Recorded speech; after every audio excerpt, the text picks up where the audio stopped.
Max. It's your girl, the Maniac Math Teacher, and this video is going to be how I teach kindergarten math and what my simultaneous kindergarten math block looks like. So here you see that we always start with some sort of fluency video. The video that we are working on this month is counting forwards and backwards from 1 to 50 and from 50 to 1. And so you just see that they're doing some little movement, getting their bodies up and moving, opening those brains to grow and incorporate new information. And so once we finish those videos, they have a seat and we get into math stories. Math stories.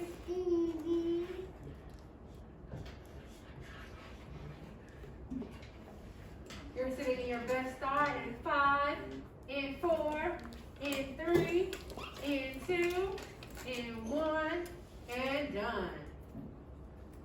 All right, 20 minutes on the clock. Close your eyes. The first thing we do when we do math stories is make a mind movie. When we're making a mind movie, we're making a picture in our head of what the story problem is saying. Thank you, Madison. Thank you, Imani. Thank you, Jermaine. Thank you, Cassidy. Thank you for having your eyes closed, ready to make that math story. Thank you, Jordan. Zendaya, turn your camera on, please, friend.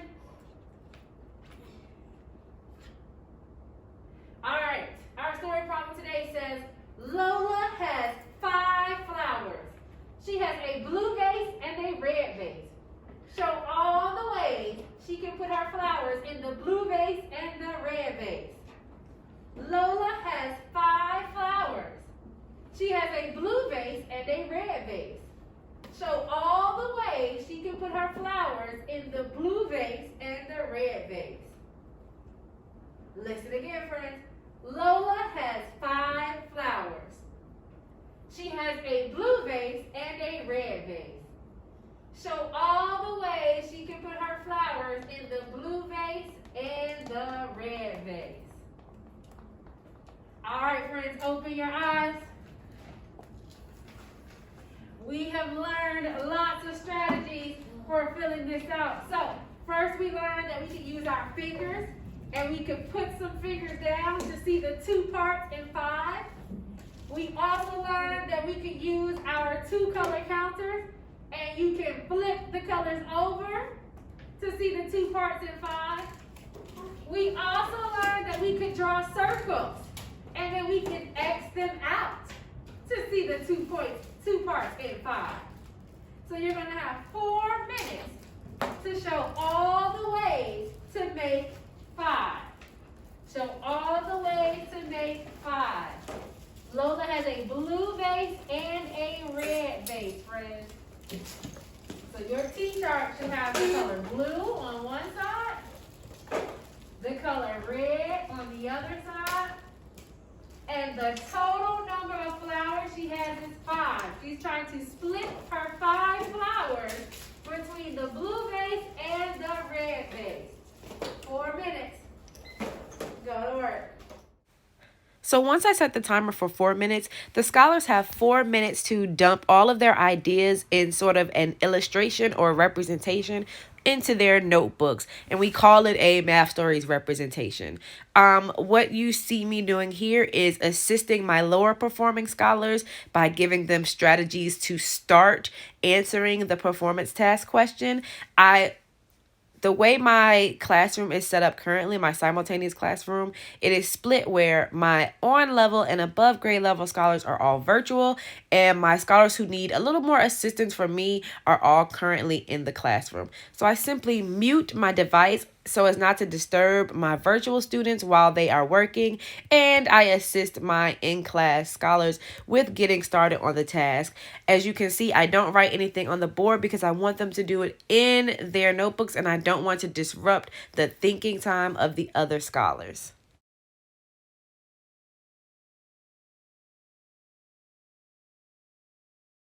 Tell us how you got the combination of 2 and 3.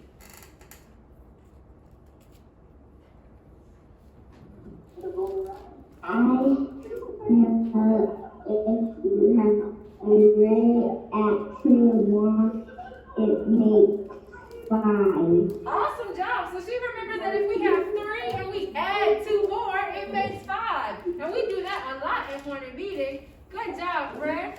All right, so we made our mind movie. We did our representation. Let's do our retail. Let's go over it together. We're gonna draw 1, 2, 3, 4, 5 circles.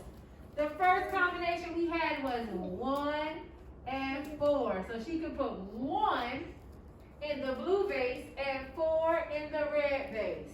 What happens to this combination once I write it? What can I do? I can what? Flip it. I can flip it. That means at the bottom, I can put 4 and 1. So after 2 scholars share their thinking and their representations, we identify any misconceptions or anything that is deemed incorrect by myself or the scholars. We correct it together on the board, and then we explain why.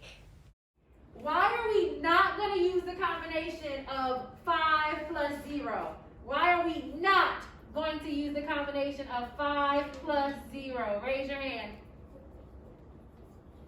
How come we didn't write 5 plus 0 in our chart? Does Lola have 0 flowers? Does she have 0 flowers?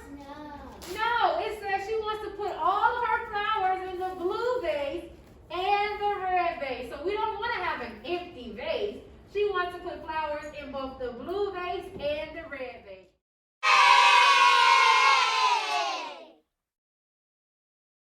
Two more times. Selena needs 10 beads to make a bracelet. She has 7 of the beads. How many beads does Selena still need? Open your eyes. Now it's time for you to draw or represent. Good job. So you're going to have 4 minutes to draw your representation in your notebook. Pencils down 5, pencils down 4, pencils down 3, pencils down 2, pencils down 1, pencils down, and done. All right, what kind of problem is this, friends? Raise your hand. What kind of problem is this? Elani, what kind of problem do you think this is?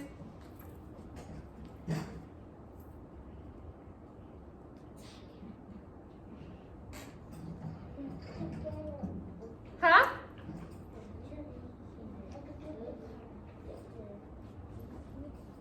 You got to be loud and proud so I can hear you, friend.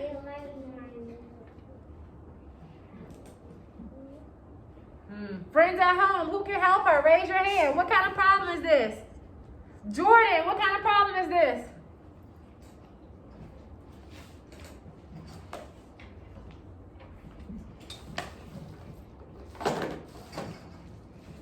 Unmute, friend. It's a takeaway problem. It's a takeaway problem. Right, it's a takeaway problem. Good job, friend. All right, Madison, what strategy did you use?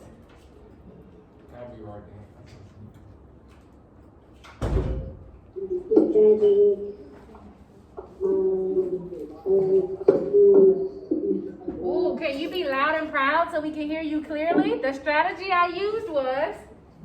The strategy what I used was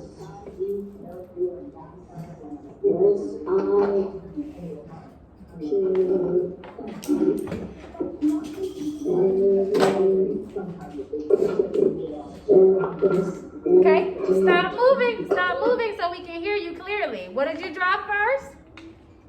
The strategy I used was first I took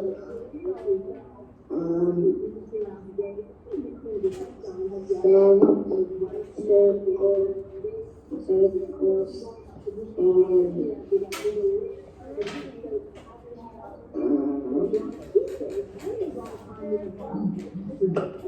Okay, first you drew 7 circles. Why? Because the story said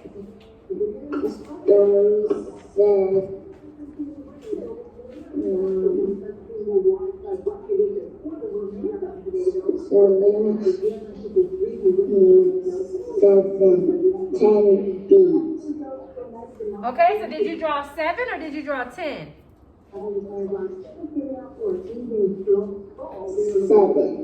Okay.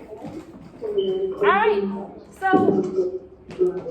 what do we need to change about Madison's thinking? She said first she drew 7 circles. Should we draw 7 first, Zendaya? Yes or no? No. What should she have drawn first? 10. 10. Why should she have drawn 10 first?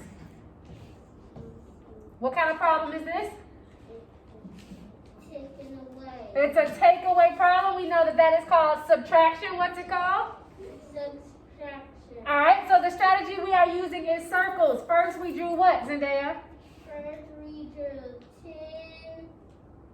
10 circles. Because the story says she needs. So here I'm just guiding the scholars through retelling the story using our retail vocabulary and our retail sentence starters that we use during math story time. And this is our way of making sure that they can retell exactly what the story problem has asked of them to make sure they have answered the question correctly. Nina has 10, Nope, she doesn't have 10. She has. 7 B. Okay. What do we need to figure out? We need to figure out how many are left. How many are left? Good job. So I'm going to do that using a tape diagram.